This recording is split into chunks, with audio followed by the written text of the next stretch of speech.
দেশের বিভিন্ন অঞ্চলে হাম আক্রান্তের সংখ্যা বেড়েই চলেছে। ২৪ ঘন্টায় সারা দেশে ৩ শিশুর মৃত্যু হয়েছে। উপসর্গ নিয়ে হাসপাতালে ভর্তি হয়েছে অন্তত ৯৪৭ জন। হঠাৎ করেই হামের এমন প্রাদুর্ভাব বেড়ে যাওয়ায় জনমনে দেখা দিয়েছে উদ্বেগ। আর তাই সংক্রমণ রোধে রোববার থেকে সরকারিভাবে ইপিআই টিকা ক্যাম্পেইন শুরু হওয়ার কথা থাকলেও ঝুঁকি এড়াতে এর আগেই সন্তানদের টিকা দিতে নগরীর স্বাস্থ্য কেন্দ্রগুলোতে ভিড় করছেন অভিভাবকরা। আরও জানাচ্ছেন জাহিদ আহমেদ বাবু। দিন দিন বাড়ছে হামের সংক্রমণ। শিশুদের সুরক্ষিত রাখতে রাজধানীর বিভিন্ন স্বাস্থ্যকেন্দ্রে সন্তানদের নিয়ে আসছেন অভিভাবকেরা। টিকা নিশ্চিত করতে অনেকেই আবার নির্ধারিত সময়ের আগেই স্বাস্থ্যকেন্দ্রে যাচ্ছেন, সংগ্রহ করছেন প্রয়োজনীয় ইপিআই টিকা।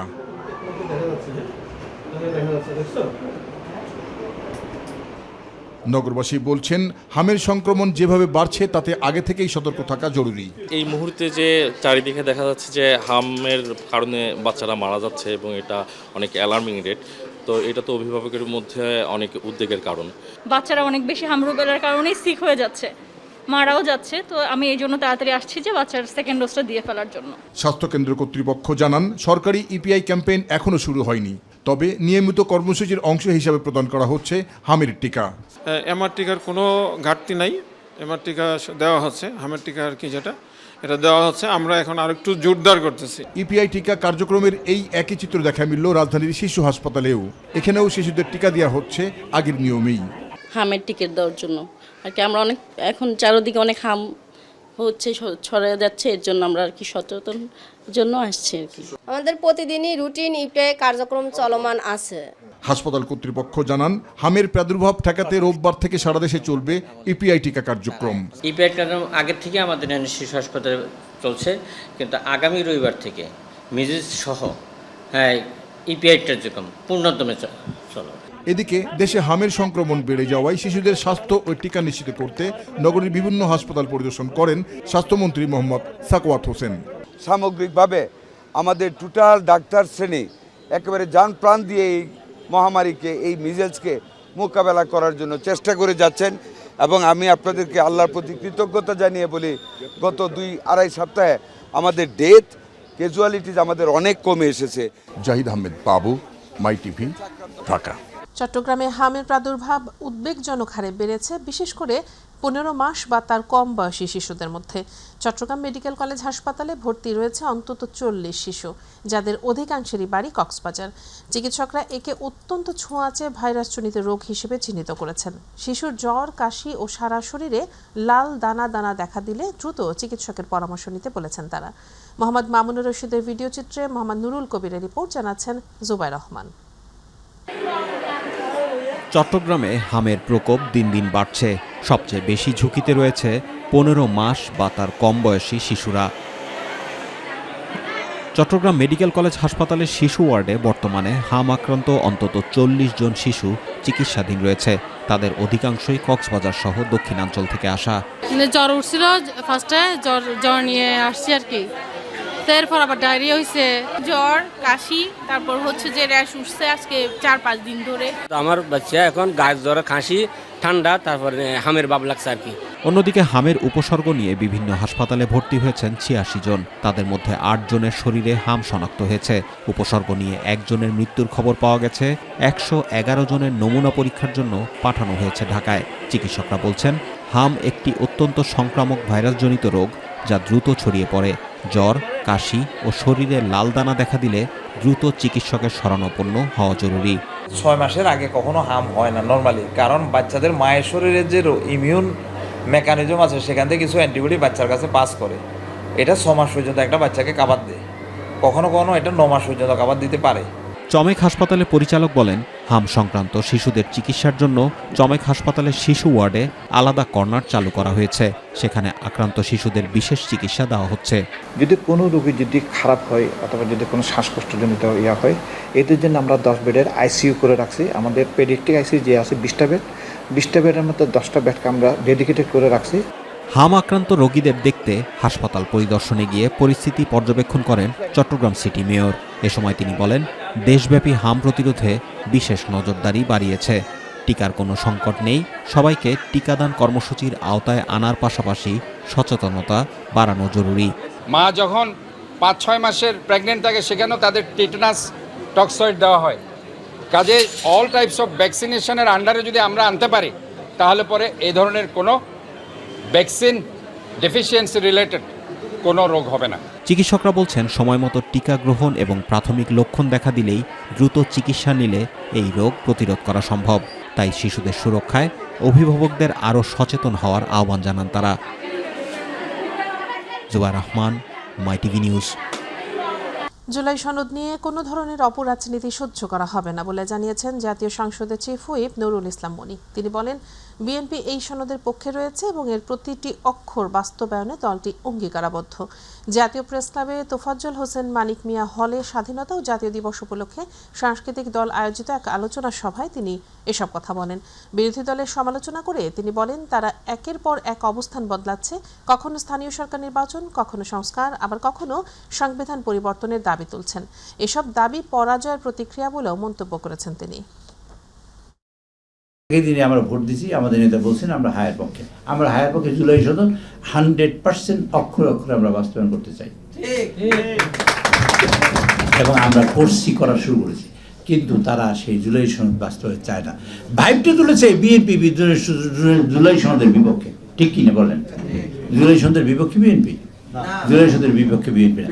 জুলাই সনদের পক্ষে আমরা ভিন্ন মত ওখানে পোষণ করেছি এবং ভিন্ন মত আমরা লিখে আসছি ওখানে, কিন্তু জুলাই সনদের মধ্যে যেটা আমাদের সামনে তুলে ধরা হয়েছে তার মধ্যে ভিন্ন মতের কোনো কথা বলা নাই। বাংলাদেশ জামায়াতে ইসলামীর আমির ডাক্তার শফিকুর রহমান বলেছেন, জনগণের ন্যায্য অধিকার তাদের হাতে পৌঁছে না দেওয়া পর্যন্ত জামায়াত সহ 11 দলের সংগ্রাম চলবে। সবাইকে আবারও জুলুমের বিরুদ্ধে ঐক্যবদ্ধ হবার আহ্বান জানিয়েছেন তিনি। বিকেলে কেরানীগঞ্জে দায়িত্বশীল সমাবেশে তিনি এসব কথা বলেন। জামায়াত আমির বলেন, নিয়মতান্ত্রিক আন্দোলন চলবে, তবে বিশৃঙ্খলার চেষ্টা হলে কঠিন জবাব দেওয়া হবে। স্কুল বন্ধ করে অনলাইনে শিক্ষা কার্যক্রম পরিচালনার সিদ্ধান্তকে সরকারের নির্বুদ্ধিতার পরিচয় বলে মন্তব্য করেন জামায়াত আমির।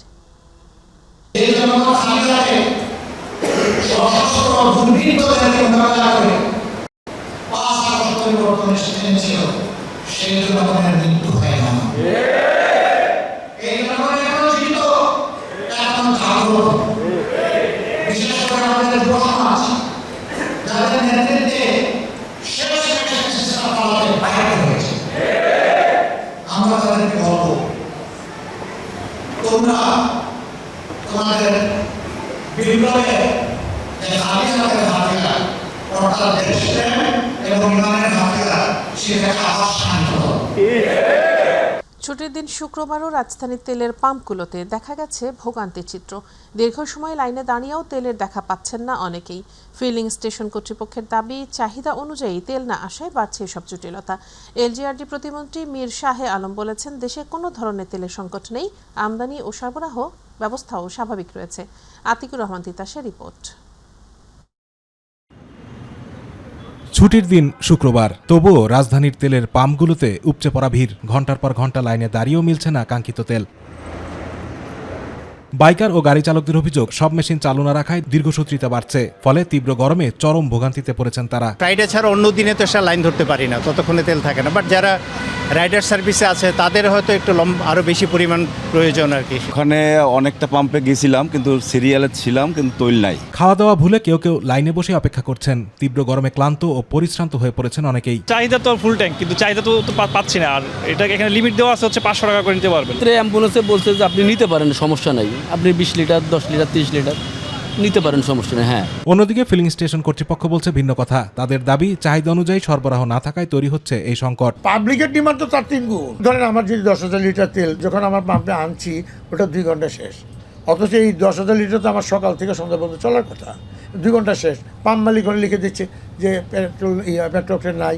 এখন তখনই আপনারা প্রচার করেন কি পাম্প বন্ধ, পাবলিক বলতেছে উনি চোখ করছে অথবা উনি তেল কালোবাজারে বিক্রি করছে, ওনার একটা সিন্ডিকেট করছেন। এলজিআরডি প্রতিমন্ত্রী মীর শাহে আলম বলেছেন, দেশে কোনো তেলের সংকট নেই, আগাম 3 মাসের পরিকল্পনাও হাতে রয়েছে সরকারের। আপনারা যেভাবে বলছেন যে তেলের ক্রাইসিস, ডিজেলের কিন্তু বিন্দুমাত্র ক্রাইসিস নাই। তারা মোটরসাইকেলে দিনে 2-3 বার তেল নিয়ে বাসায় রিজার্ভ করছে আতঙ্কের মধ্যে। আতঙ্কগ্রস্ত হওয়ার কোনো কারণ নাই।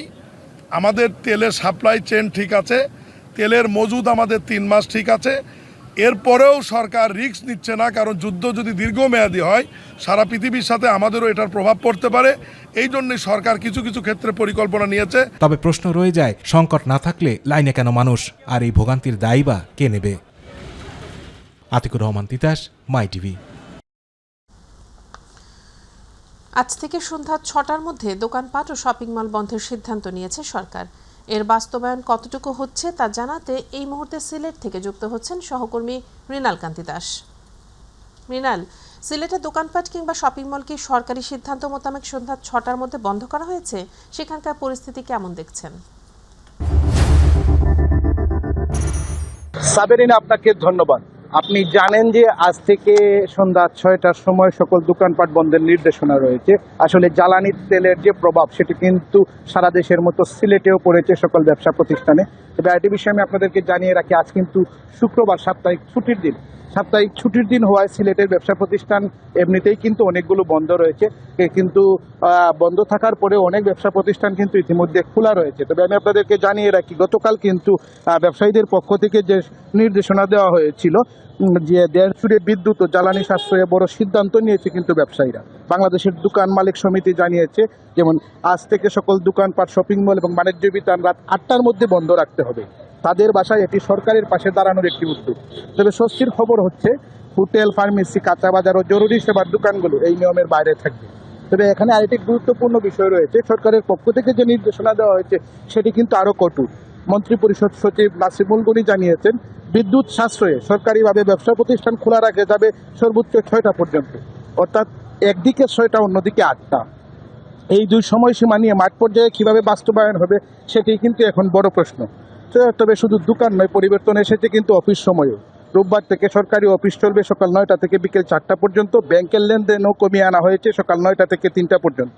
আসলে যে বিষয়টি বলা যায় যে সরকারি ব্যয় কমাতে কিন্তু নেওয়া হয়েছে আরও কঠোর পদক্ষেপ। সব মিলিয়ে জ্বালানি সংকট এখন নীতি নির্ধারণ থেকে নেমে এসেছে সাধারণ মানুষের জীবনে। সময়ের আগেই বন্ধ হয়ে যাওয়া দোকান, ছোট হয়ে আসা কর্মঘণ্টা সবই তার প্রভাব। আসলে সব মিলিয়ে যে বিষয়টি বলা যায়, সিলেটে আজ শুক্রবার হওয়ায় কিন্তু এমনিতেই অনেক মার্কেট বন্ধ রয়েছে এবং যেগুলো খোলা রয়েছে সেগুলো বন্ধের কিন্তু কোনো তৎপরতা আমরা এখনও পাইনি এবং প্রশাসনের পক্ষ থেকেও কিন্তু 8টা বাজতে চলছে, কিন্তু এখনো পর্যন্ত কিন্তু আমরা কোনো ধরনের তৎপরতা লক্ষ্য করিনি। আসলে এই ছিল সিলেট থেকে দোকান বন্ধের সার্বিক পরিস্থিতির এখনকার পর্যন্ত আমার কাছে সর্বশেষ। সাবরিনা। মৃণাল, আপনাকে ধন্যবাদ। দর্শক, সিলেট থেকে জানাচ্ছিলেন সহকর্মী মৃণাল কান্তি দাস। ভোক্তা পর্যায়ে 12 কেজির এলপিজি সিলিন্ডারের দাম 387 টাকা বাড়িয়ে 1728 টাকা নির্ধারণ করেছে Bangladesh energy regulatory commission BERC। তবে সরকারি মূল্য নির্ধারণের পরও বাজারে এর কোনো প্রতিফলন নেই, বরং আরও বেশি দামে বিক্রি হচ্ছে সিলিন্ডার। রাজধানীর বিভিন্ন এলাকায় দোকান ভেদে দামের তারতম্য থাকলেও কোথাও সরকার নির্ধারিত দামে বিক্রি হচ্ছে না। সাদিয়া হক মৌয়ের রিপোর্ট। ভোক্তা পর্যায়ে এলপিজির দাম বাড়ালেও বাজারে মিলছে না সেই দামে, বরং অতিরিক্ত দাম গুনতে হচ্ছে ক্রেতাদের। Bangladesh energy regulatory commission BERC বৃহস্পতিবার 12 কেজি এলপিজি সিলিন্ডারের দাম নির্ধারণ করেছে 1728 টাকা, যা আগের মাসের তুলনায় বেড়েছে 387 টাকা। কিন্তু বাস্তবতা ভিন্ন। রাজধানীর বিভিন্ন এলাকা ঘুরে দেখা গেছে একই সিলিন্ডার বিক্রি হচ্ছে 2100 টাকা থেকে 2200 টাকা পর্যন্ত। যারা ডিলার তারা একটু আরো রেট বেশি না, যদি সরকার দেয় 20 টাকা, ওনার নেয় 200 টাকা। তা আমরা যদি পাইকারি 1800 টাকা একটা গ্যাস কিনি, যারা খুচরা ক্রেতা এরা কিন্তু 2000 টাকা করে কিনে। সরকার এটা ব্যবস্থা নেয়, তাহলে তো ডিলারটা যদি আগে নিচুরিটি বিক্রি হয় তাহলে তো ভালোই হবে। শীতের দিনের না হয় আপনার 1500 টাকা নিচে, ঠিক আছে, কিন্তু বর্তমানে তো গরমের দিন, তো এই অনুযায়ী আমরা আরও গ্যাসের দাম আর কি কম পাবো, 1500 চাইতে আরও কম পাবো, কিন্তু দেখা গেছে সরকার থেকে আরও এটা মনে করে 200 থেকে 250-300 টাকা বাড়তি নিতেছে। সরকারি দামের চেয়ে 350 থেকে 500 টাকা বেশি গুনতে হচ্ছে ভোক্তাদের। শুধু 12 কেজি নয়, অন্যান্য সিলিন্ডারেও বাড়তি 500 থেকে 700 টাকা বেশি নেওয়ার অভিযোগ রয়েছে। সরকার তো বলতেছে 1700 না কত বলতেছে, শুনি আর কি, কিন্তু আমরা তো এদেশের দাঁড়িয়ে গেলে পাইতেছি না, আমরা 2100-2200 এর নিচে পাইতেছি না জি। তো আমাদের মধ্যবিত্ত অবস্থা খুবই কষ্ট।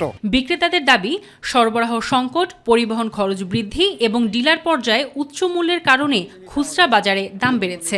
গভর্নমেন্টের রেট দিচ্ছে আমার বিক্রি করার জন্য 1728 টাকা, কিন্তু কোম্পানি আমার কাছ থেকে নিতেছে 1745 টাকা। ওখানে কিন্তু আমার একটা গ্যাপ আছে। তারপর আমার 1800 টাকা বিক্রি করার কারণ হচ্ছে আমার গ্যাসটা আনতে গেলে আমার খরচ আছে, আমার একটা গাড়ি যায় ওখানে 30 লিটার তেল পড়ে, ড্রাইভার আছে, হেল্পার আছে। দ্রুত বাজার নিয়ন্ত্রণ ও সরবরাহ নিশ্চিত না করলে ভোক্তাদের ভোগান্তি আরও বাড়বে বলে আশঙ্কা। তাই এলপিজি বাজারে শৃঙ্খলা ফেরাতে এখনই কার্যকর পদক্ষেপ নেওয়ার দাবি সবার। সাদিয়া হক মৌ, মাই টিভি, ঢাকা। শিল্প খাতে সরকার নিরবচ্ছিন্ন গ্যাস সরবরাহ নিশ্চিত করেছে বলে জানিয়েছেন বাণিজ্যমন্ত্রী খন্দকার আব্দুল মুক্তাদির। বিকেলে সিলেটে সাংবাদিকদের এ তথ্য জানান তিনি। মন্ত্রী বলেন, আন্তর্জাতিক বাজারে ক্রুড অয়েলের দাম $55 থেকে $60 থেকে বেড়ে $116 পৌঁছালেও সরকার আগের দাম ধরে রেখেছে, যাতে সাধারণ মানুষের ওপর চাপ না পড়ে। যতদিন সম্ভব স্থিতিশীলতা বজায় রাখা হবে বলেও জানান বাণিজ্যমন্ত্রী। বাংলাদেশ একটা দরিদ্র রাষ্ট্র, তার আর্থিক সক্ষমতা অত্যন্ত সীমিত, সংকীর্ণ, তার রিসোর্স মোবিলাইজেশন সেটাও খুব কম। তারপরেও যেন আমাদের এই মূল্যের অধিকারটা না পড়ে, সেজন্য এই সরকার কষ্ট করে হলেও এটি ধরে রেখেছে। শিল্পের উৎপাদন জ্বালানির কারণে কমার সুযোগ নাই, কারণ যে সমস্ত শিল্প গ্যাসের দ্বারা পরিচালিত হয় সে সমস্ত শিল্পে গ্যাস সরবরাহ নিশ্চিত করেই অন্য হিসাব করা হয়। সেভাবেই জ্বালানি মন্ত্রণালয় তার গ্যাস সরবরাহকে নিশ্চিত রেখেছে। চৈত্রের মাঝামাঝি এসে খরতাপে ভ্যাপসা গরম পড়েছে সারা দেশে। এ মাসে সারা দেশের তাপমাত্রা আরও বেড়ে যেতে পারে বলে পূর্বাভাস দিয়েছে আবহাওয়া অফিস। আবহাওয়াবিদ শাহিনুল ইসলাম জানান, চলতি মাসে দেশে 2 থেকে 4টি মৃদু অথবা মাঝারি এমনকি তীব্র তাপপ্রবাহ বয়ে যেতে পারে। আরও জানাচ্ছেন রাকিব হাসান। ক্রমেই বাড়ছে রাজধানী সহ সারা দেশের তাপমাত্রা। আগামী 3 দিন দেশের তাপমাত্রা আরও বেড়ে যেতে পারে বলে পূর্বাভাস দিয়েছে আবহাওয়া অফিস। আবহাওয়া অফিসের তথ্য অনুযায়ী রাজশাহী ও খুলনা বিভাগ সহ টাঙ্গাইল, মানিকগঞ্জ ও নীলফামারী জেলার উপর দিয়ে বয়ে যাচ্ছে মৃদু থেকে মাঝারি মানের তাপপ্রবাহ। গতকাল চুয়াডাঙ্গায় সর্বোচ্চ 38 ডিগ্রি সেলসিয়াস তাপমাত্রা রেকর্ড করা হয়েছে বলে জানিয়েছেন আবহাওয়াবিদ শাহিনুল ইসলাম। ঢাকার তাপমাত্রা গতকালকে যেহেতু ভালো একটা বৃষ্টি হয়েছে, গতকালকার আগের দিন আমাদের তাপমাত্রা ছিল 35। আজকে যদি বৃষ্টি না হয় ধারণা করতে পারি যে 36-এর কাছাকাছি চলে আসতে পারে। আর যদি হিটওয়েভ ডিক্লেয়ার হয়ে গেছে গতকালকে থেকে, তা আশা করি যে আজকে যদি 36 আসে, তা ঢাকা জেলাটাও এটা হিটওয়েভের মধ্যে আওতায় চলে আসতে পারে। আর আগামী কয়েকদিন যদি আমি বলি যে আমরা আগেই বলছিলাম যে 2 তারিখ বা তার কাছাকাছি সময় থেকে তাপমাত্রা বাড়তির দিকে থাকতে পারে, কারণ কি বৃষ্টিপাতটা কমে আসতে পারে এবং এই ধারাটা অব্যাহত থাকতে পারে 2, 3, 4, 5, 6 এরকম 4-5 দিন। এ মাসের মধ্যে দেশের পশ্চিমাঞ্চলে মৃদু, মাঝারি এমনকি তীব্র তাপপ্রবাহ বয়ে যেতে পারে, যেখানে তাপমাত্রা সর্বোচ্চ 40 থেকে 42 ডিগ্রি অতিক্রম করার সম্ভাবনা রয়েছে বলেও জানান এই আবহাওয়াবিদ। হিটওয়েভ বা তাপপ্রবাহ যেটা বলি আমরা বলছি যে 2 থেকে 4টা আসতে পারে, মৃদু অথবা মাঝারি, এবং এর মধ্যে একটা অথবা 2টা তীব্র হতে পারে। তীব্র মানে বুঝছেন যে 40 থেকে 42-এর মধ্যে থাকতে পারে। অতি তীব্র হওয়ার সম্ভাবনাটা কম। আর যেটা হয় সাধারণত স্বাভাবিক, এটা স্বাভাবিক ধরে নিতে হবে, যেহেতু আমরা এপ্রিল মাসে সবচেয়ে উষ্ণতম মাস পাই। এদিকে আগামী 2 থেকে 3 দিন বৃষ্টিপাতের সম্ভাবনা না থাকলেও এপ্রিলেই বঙ্গোপসাগরে লঘুচাপ সৃষ্টি হতে পারে, যা নিম্নচাপ এমনকি ঘূর্ণিঝড়ের রূপ নিতে পারে বলেও জানান শাহিনুল ইসলাম। যে 1 থেকে 2টা হয়তো লঘুচাপ তৈরি হতে পারে সাগরে, এটা বঙ্গোপসাগরে অনেকটা টোটাল বড় এলাকা, ওইখানে হয়তো বা সেটা একটা নিম্নচাপ অথবা ঘূর্ণিঝড়, নিম্নচাপ হতে পারে, সেটা ঘূর্ণিঝড়ের রূপ নিতে পারে। এটা এখনও ক্লিয়ার না, তবে আমরা পরবর্তী সময় যদি হয় কমপক্ষে 1 সপ্তাহ কিংবা 10 দিন আগে আমরা জানিয়ে দিই যে না আসলে হবে কিনা। এছাড়া আগামী সপ্তাহে দেশে বিক্ষিপ্তভাবে শিলাসহ হালকা, মাঝারি এবং তীব্র কালবৈশাখী ঝড়সহ বৃষ্টি এবং বজ্রসহ বৃষ্টিপাতের সম্ভাবনা রয়েছে বলেও পূর্বাভাস দিয়েছে আবহাওয়া অফিস।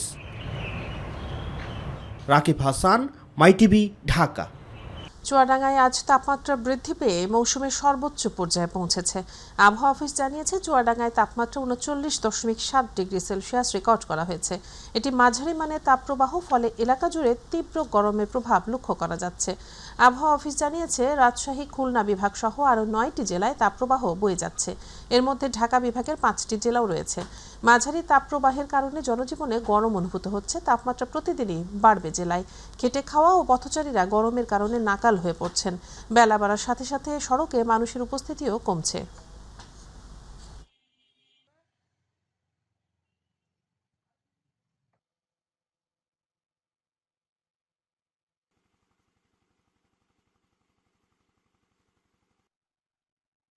সরকারি ও বেসরকারি স্কুলে প্রথম থেকে নবম শ্রেণী পর্যন্ত ভর্তির ক্ষেত্রে বিদ্যমান লটারি পদ্ধতি বাতিল করার সিদ্ধান্ত নিয়েছে সরকার।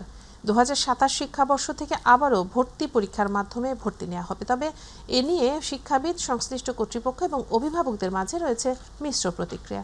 সাদিয়া হক মৌয়ের আরেকটি রিপোর্ট। তথ্য অনুযায়ী আগামী শিক্ষাবর্ষের প্রথম থেকে নবম শ্রেণীর ভর্তিতে থাকছে না লটারি পদ্ধতি। আমরা লটারি সিস্টেম উইথড্র করলাম। আমাদের যে বছরের প্রথমে পরীক্ষা অ্যাডমিশন পরীক্ষা যেটা হয় সেটা আমরা লটারির পরিবর্তে পরীক্ষা নেওয়ার ব্যবস্থা করতে যাচ্ছি। শিক্ষামন্ত্রীর এই বক্তব্যের পর থেকে নানা মহলে চলছে আলোচনা পর্যালোচনা। আগে যে নীতিমালাটা ছিল লটারির মাধ্যমে, তার আগে তো আমরা সবসময় মেধার ভিত্তিতে দেখেছি, আর মেধার ভিত্তিতে প্রতিযোগিতামূলক একটা ভর্তি আমরা সবসময় এটাকে স্বাগত জানাবো। 2009 সাল লাস্ট ভর্তি পরীক্ষাটা লাস্ট হয়েছে এবং তারপর থেকে এ পর্যন্ত বিভিন্ন ক্লাসে লটারির মাধ্যমে ভর্তি হয়। বিভিন্ন ক্লাস বলতে 1 থেকে 9 পর্যন্ত মাউসি এই ভর্তি লটারিটা পরিচালনা করে।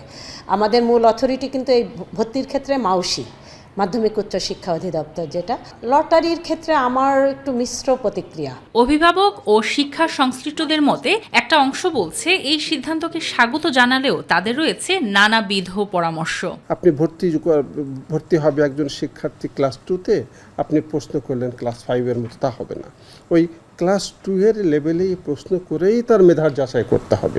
অবশ্যই আমি লটারি পদ্ধতিটা বাদ দিয়ে যে ভর্তি পরীক্ষার দিকে যাচ্ছে এটা অবশ্যই আমি সাধুবাদ জানাবো। তবে হ্যাঁ, অবশ্যই ক্লাস 1 এর ব্যাপারটা একটু এটা শিক্ষামন্ত্রীকে একটু ভাবার জন্য আমি বললাম। শিক্ষা সংশ্লিষ্টদের মতে নতুন এই শিক্ষা পদ্ধতি সর্বস্তরের মানুষদের কথা বিচার ও বিশ্লেষণ করে নতুনভাবে পদক্ষেপ নেওয়ার প্রত্যাশা। একদম শিশু শ্রেণী থেকে পঞ্চম বা ষষ্ঠ শ্রেণী পর্যন্ত এটা লটারির মাধ্যমে ভর্তি হতে পারে।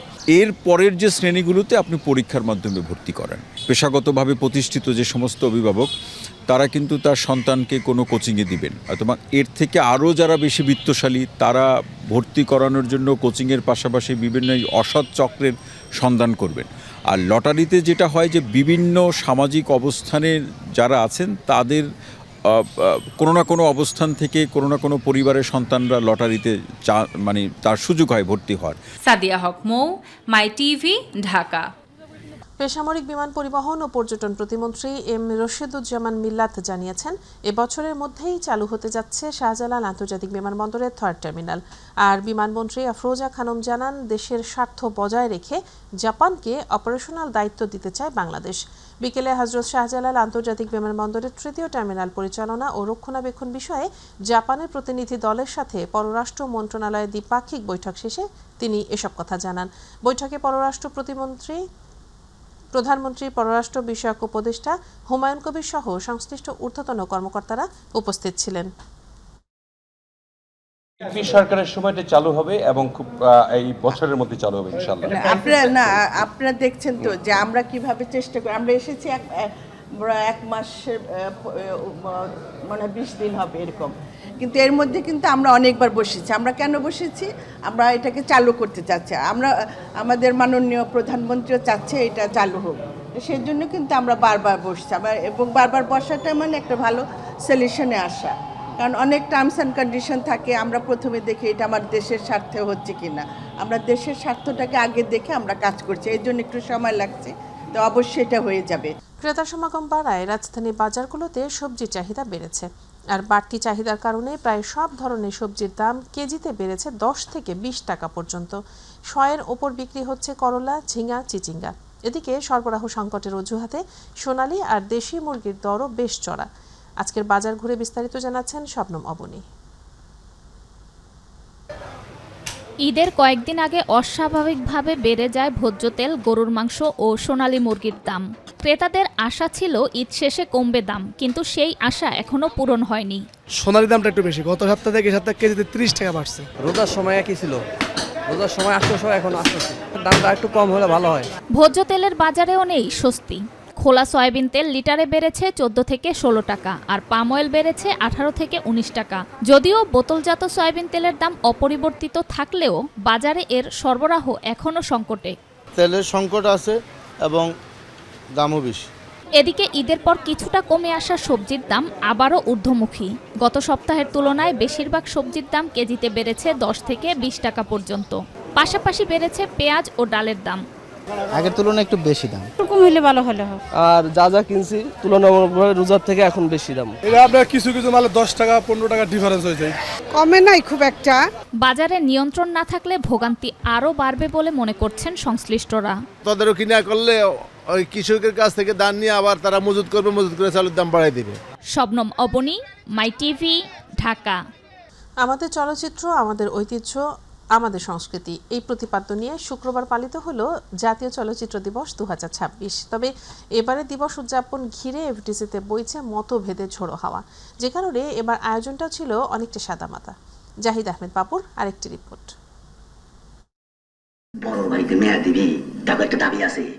চিত্রটি দেখে সহজেই মনে হতে পারে এটি কোনো সিনেমা হলের প্রেক্ষাগৃহে প্রদর্শিত চলচ্চিত্রের দৃশ্য,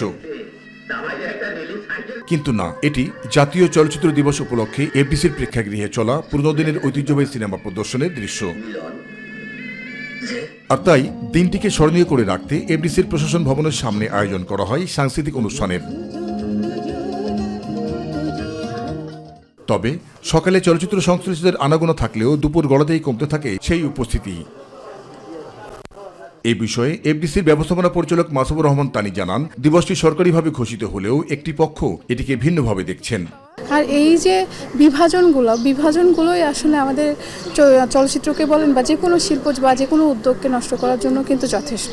জাতীয় চলচ্চিত্রের ইতিহাস ও ঐতিহ্যকে সম্মান জানাতেই দিবসটি পালন করা হচ্ছে বলে জানান তিনি। 3রা এপ্রিলের ওই ডেটটা ধরেই কিন্তু এই ডেটটা পালন করা হয়, কোনো ব্যক্তি বিশেষের জন্য না, এটা এফডিসির প্রস্তাবনা অনুযায়ী। তবে এবারে জাতীয় চলচ্চিত্র দিবসে জনপ্রিয় নায়ক নায়িকাদের অনুপস্থিতিতে শিল্পীদের মনে সৃষ্টি করেছে এক ধরনের চাপাক্ষোভ। সাকিব খানের কথা বললে তুমি সাকিব খান অনুষ্ঠানে কমিয়ে আসে, আর সবারই স্বতঃস্ফূর্ত অংশগ্রহণ উচিত ছিল। কেউ কেউ বলছেন চলচ্চিত্র তার নিজস্ব গতিতেই চলছে এবং চলবে, এতে কে কি মন্তব্য করলো তাতে থেমে থাকবে না এই শিল্পের অগ্রযাত্রা। চলচ্চিত্র দিবস চলচ্চিত্র মানুষের জন্য। যে চলচ্চিত্র দিবসটি ছিল, ওই দিবসটি আমার কাছে খুব অপরিপূর্ণ মনে হয়েছে। ছোট্ট আকারে অনুষ্ঠানটা করা হয়েছে, চলচ্চিত্র দিবস যে মনে রেখেছে এইটাই অনেক বড় কথা। 2-4 বছর আগে যে সিচুয়েশন ছিল সেটার সাথে এখন এর অনেক বড় তফাৎ। এদিকে চলচ্চিত্রের বিশেষ দিনে অন্যান্য নামি দামি শিল্পী এখানে পা না রাখলেও জাতীয় চলচ্চিত্র দিবসে ঠিকই এসেছেন নায়ক অনন্ত জলিল দম্পতি। পদক্ষেপগুলি যদি এমডি মহোদয় যদি চেঞ্জ না হয়ে যায়, যদি 5টা বছর থাকে, তাহলে মনে হয় এগুলো বাস্তবায়ন করা সম্ভব হবে। আর এদিন এফডিসিতে জনপ্রিয় শিল্পীদের দেখা না পেলেও প্রিয় নায়ক নায়িকাদের ঐতিহ্যবাহী সিনেমার পোস্টার দেখেই খুশি দর্শনার্থীরা।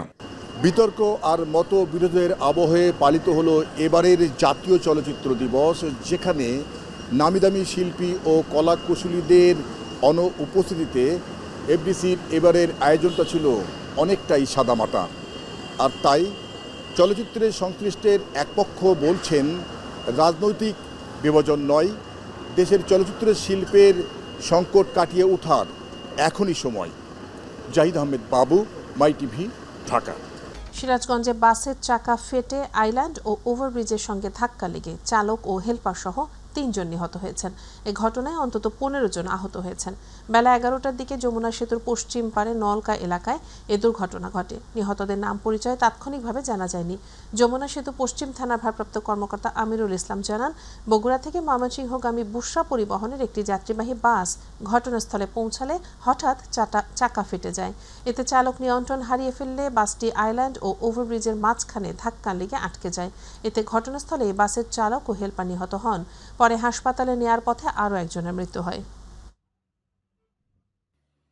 ময়মনসিংহ এবং বগুড়াগামী একটি বাস, বুশরা বাস, এটা সকাল অনুমান 11টা থেকে 11টা 20 এর মধ্যে সে ঢাকাগামী যাওয়ার সময় নলকা ব্রিজের পশ্চিম পাশে তাওহিদ হোটেলের সামনে বাসটি নিজেই আইল্যান্ডের উপরে উঠায় দেওয়ার পর মেবি ব্রেক ফেল বা তারও হয়তো তার ওভারটেক করার কারণে এটা হয়েছে। সে নিজেই ময়মনসিংহ যাচ্ছিল, পরে উঠায় দেওয়ার পর তাৎক্ষণিক স্পট ডেথ 2 জন মারা গেছেন আর কি।